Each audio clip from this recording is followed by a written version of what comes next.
قالوا لقد علمت ما لنا في بناتك من حق وإنك لتعلم ما نريد۔ وہ لوگ کہنے لگے آپ کو خوب معلوم ہے کہ ہمیں آپ کی بیٹیوں کی کوئی ضرورت نہیں، اور ہم جو چاہتے ہیں اس سے بھی آپ اچھی طرح واقف ہیں۔ جیسے شراب ایک گندی اور بدبودار شے ہے، لیکن جو لوگ اس کے عادی ہو جاتے ہیں ان کو پھر اسی بری چیز میں لطف آنے لگتا ہے۔ اسی طرح قوم لوط خلاف فطرت فعل کے عادی ہو گئے تھے، اس لیے انہیں عورتوں سے رغبت نہیں تھی، نوجوان لڑکوں سے وہ اپنی خلاف فطرت خواہش پوری کیا کرتے تھے۔ اسی لیے وہ کہنے لگے کہ آپ اتنی حجت اور تکرار کیوں کرتے ہو؟ ہم اپنا ناپاک ارادہ پورے کیے بغیر ہم یہاں سے نہیں ہٹنے والے۔ قال لو ان لی بکم قوة او آوی الى رکن شدید۔ حضرت لوط علیہ السلام کہنے لگے کاش مجھے تم لوگوں پر قابو حاصل ہوتا یا میں کسی مضبوط سہارے کی پناہ پاتا۔ اصل سہارا تو یقیناً اللہ تعالیٰ کی ذات ہے، لیکن یہ دنیا اسباب کی جگہ ہے، یہاں اسباب کے درجے میں کسی ظاہری سہارے کی ضرورت پڑتی ہے۔ اس لیے حضرت لوط علیہ السلام نے اسی کا تذکرہ فرمایا کہ یا تو میں اتنا طاقتور ہوتا کہ ان کا مقابلہ کر سکتا، یا کوئی ایسی جماعت میرے ساتھ ہوتی جو مدافعات میں میری مدد کرتی اور میرا سہارا بنتی۔ حضرت لوط علیہ السلام نے یہ بات اس وقت فرمائی جب حضرت لوط علیہ السلام کہ لاکھ سمجھانے اور خوشامد کرنے کے باوجود قوم ان کے گھر پر چڑھی آ رہی تھی، یہاں تک کہ دروازہ توڑنے اور دیوار میں نقب لگانے کے در پہ تھی۔ فرشتوں نے اب تک اپنی حقیقت حضرت لوط علیہ السلام پر ظاہر نہیں کی تھی۔ حضرت لوط علیہ السلام کی اس بے قراری کو دیکھ کر فرشتوں نے اپنا تعارف کرایا۔ حضرت جبرائیل علیہ السلام نے حضرت لوط علیہ السلام سے کہا کہ آپ دروازے سے ہٹ جائیں اور انہیں اندر آنے دیں۔ وہ جیسے ہی اندر داخل ہوئے، حضرت جبرائیل علیہ السلام نے اپنا پر مارا، جس سے یہ سب کے سب اندھے ہو کر بھاگنے لگے اور کہنے لگے بچاؤ بچاؤ، لوط کے گھر میں روئے ارض کے سب سے بڑے جادوگر آئے ہیں۔ حضرت ابو ہریرہ رضی اللہ تعالیٰ عنہ سے روایت ہے، رسول اللہ صلی اللہ تعالیٰ علیہ وسلم نے ارشاد فرمایا اللہ تعالیٰ حضرت لوط علیہ السلام پر رحم فرمائے کہ جو ایک طاقتور سہارا حاصل کرنے پر مجبور ہو گئے، اس کے بعد جب بھی اللہ تعالیٰ نے کسی نبی کو بھیجا تو اس کے کنبے کو اس کا حمایتی بنا دیا۔ چنانچہ بنو ہاشم اور بنو مطلب یہ سبھی اگرچہ رسول اللہ صلی اللہ تعالیٰ علیہ وسلم پر ایمان نہیں لائے تھے، مگر اس کے باوجود انہوں نے پوری طرح آپ کی پشت پناہی کی۔ تو سمجھنے والی بات اس آیت کریمہ کے اندر یہ ہے کہ لوط علیہ السلام زبان سے انتہائی گھبراہٹ اور پریشانی میں بے ساختہ کہے جا رہے تھے کاش میں خود بذات خود تم سے لڑنے کی طاقت رکھتا، یا مجھے کوئی مضبوط پناہ دینے والا ہو جاتا، یا میرا کنبہ اور جتھا یہاں ہوتا۔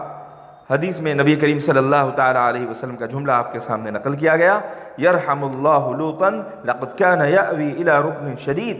خدا حضرت لوط علیہ السلام پر رحم فرمائے، بے شک وہ مضبوط و مستحکم پناہ حاصل کر رہے تھے، یعنی خداوند قدوس کی، مگر اس وقت سخت گھبراہٹ اور بے حد تنگی کے عالم میں ادھر ادھر ان کا ذہن مشوش تھا، بے ساختہ ظاہری اسباب پر نظر پڑی۔ اس کے بعد اللہ تعالیٰ نے جو بھی انبیاء مبعوث فرمائے سب کے سب قبیلے والے اور جتھے والے تھے اور سب ان کے حمایتی بھی تھے۔ قالوا یا لوط انا رسل ربک لن يصلوا الیک فأسر بأهلك بقطع من الليل ولا يلتفت منكم أحد إلا امرأتك إنه مصيبها ما أصابهم إن موعدهم الصبح أليس الصبح بقريب۔ فرشتوں نے کہا اے لوط ہم آپ کے پروردگار کی طرف سے بھیجے ہوئے فرشتے ہیں، یہ ہرگز آپ تک نہیں پہنچ سکیں گے۔ آپ اپنے گھر والوں کو لے کر رات کے کسی حصے میں نکل جائیں اور آپ میں سے کوئی مڑ کر بھی نہ دیکھے سوائے آپ کی بیوی کے کہ وہ دیکھے بغیر نہ رہے گی۔ جو آفت ان لوگوں پر آنے والی ہے وہ اس پر بھی آئے گی۔ ان پر عذاب کا مقررہ وقت صبح کا ہے، کیا صبح قریب ہی نہیں؟ مطلب کیا صبح قریب نہیں ہے؟ عبرت کا مقام ہے، اس آیت کریمہ میں سمجھنے والی بات ہے کہ شوہر و بیوی کا رشتہ قریب ترین رشتہ ہوتا ہے، لیکن اس کے باوجود جب حضرت لوط علیہ السلام کی بیوی ایمان نہیں لائیں اور اللہ کی نافرمانی کا راستہ اختیار کیا تو نبی سے اس ازدواجی رشتے کی نسبت بھی انہیں بچا نہ سکی۔ تورات میں بھی اس کا تذکرہ ہے۔ حضرت لوط علیہ السلام کی بیوی نے پیچھے سر پھیر کر دیکھا اور وہ نمک کا کھمبا بن گئی، جیسا کہ تورات کے اندر لکھا ہوا ہے۔ اب اس آیت کریمہ میں جو بات قابل غور ہے وہ یہ ہے کہ جب لوط علیہ السلام کے اضطراب و قلق اور بے چینی اور بے قراری کی حد ہو گئی، تب مہمانوں نے اپنے آپ کو ظاہر کیا کہ حضرت آپ کس فکر میں ہیں، آپ ذرہ برابر پریشان نہ ہوں، ہم خدا کے بھیجے ہوئے فرشتے ہیں جو ان کو تباہ و ہلاک اور برباد کرنے کے لیے آئے ہیں۔ یہ خبیث ہمارا کیا بگاڑ سکیں گے، یہ تو آپ تک بھی نہیں پہنچ سکیں گے۔ تفاسیر میں ہے کہ وہ شریر لوگ دروازہ توڑ کر، دیوار پھاڑ کر، نقب لگا کر اندر گھسے جاتے تھے۔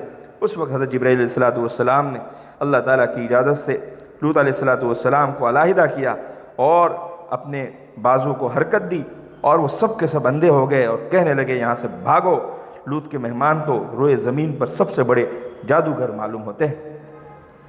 نیز صبح کو عذاب آنے والا ہے، اس آیت کریمہ کے اندر یہ پیغام دیا گیا، یعنی تھوڑی رات اب باقی ہے، آپ اپنے متعلقین، اپنے جاننے والے اور اپنے مسلمان جو آپ پر ایمان لائے ہیں بھائیوں کو لے کر یہاں سے تشریف لے جائیے اور اپنے ہمراہیوں کو ہدایت کر دیجئے کہ جلدی کرے اور کوئی پیچھے مڑ کر نہ دیکھے۔